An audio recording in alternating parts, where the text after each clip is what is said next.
मध्य प्रदेश के उज्जैन को भगवान शिव की नगरी माना जाता है। 12 ज्योतिर्लिंगों में से एक महाकालेश्वर ज्योतिर्लिंग यहीं पर स्थित है। इसके दर्शन के लिए देश दुनिया से लोग यहाँ आते हैं। माना जाता है कि यहाँ आने भर से सारे संकट समाप्त हो जाते हैं।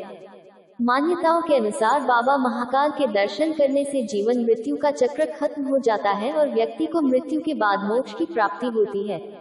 यहाँ की भस्म आरती विश्व प्रसिद्ध है। पौराणिक कथा के अनुसार दूषण नाम के राक्षस ने उज्जैन नगरी में तबाही मचा दी थी। यहाँ के ब्राह्मणों ने भगवान शिव से इसके प्रकोप को दूर करने की विनती की।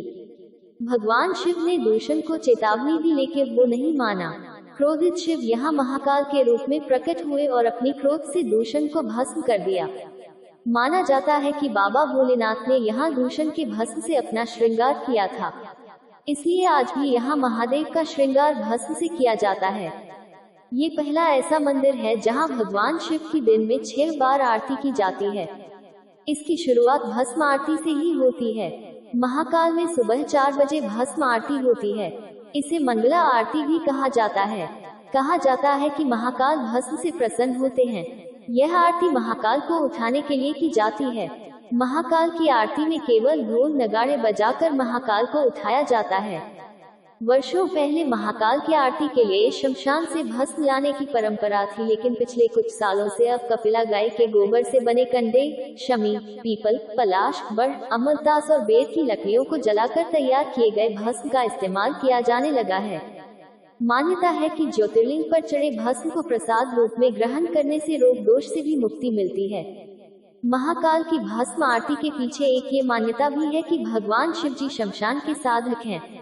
भस्म को उनका श्रृंगार आभूषण माना जाता है। भस्म यानी राख देह का अंतिम सत्य और सृष्टि का सार है।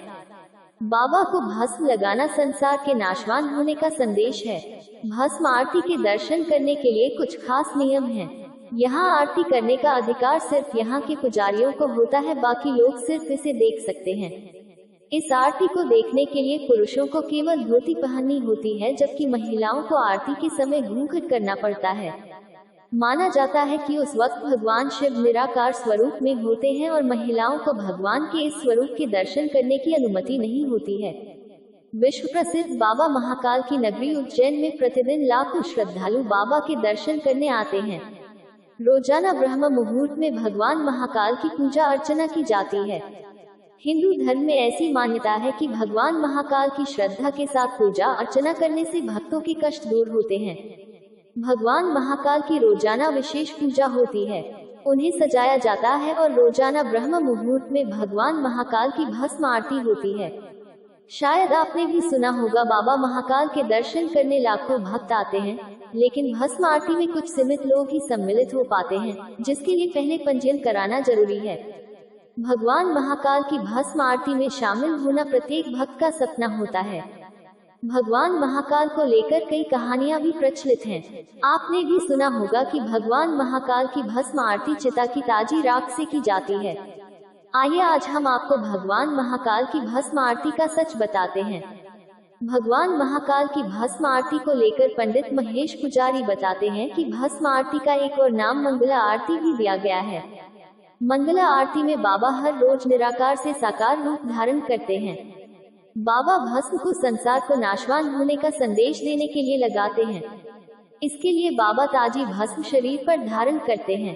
भस्म आरती में गाय के गोबर का जो उपला होता है, उसकी भस्म बाबा को अर्पण की जाती है। बाबा को जब भस्म अर्पण की जाती है तो 5 मंत्रों के उच्चारण के साथ की जाती है।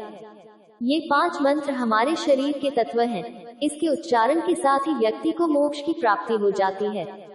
बाबा महाकाल के भस्म आरती के दर्शन करने लोग दूर दूर से आते हैं।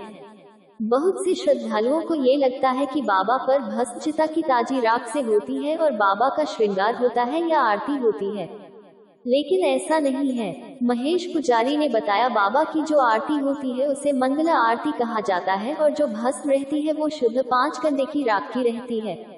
बाबा की भस्म आरती नहीं होती। भस्म से बाबा का स्नान होता है। आरती तो दीपक ज्योत से होती है।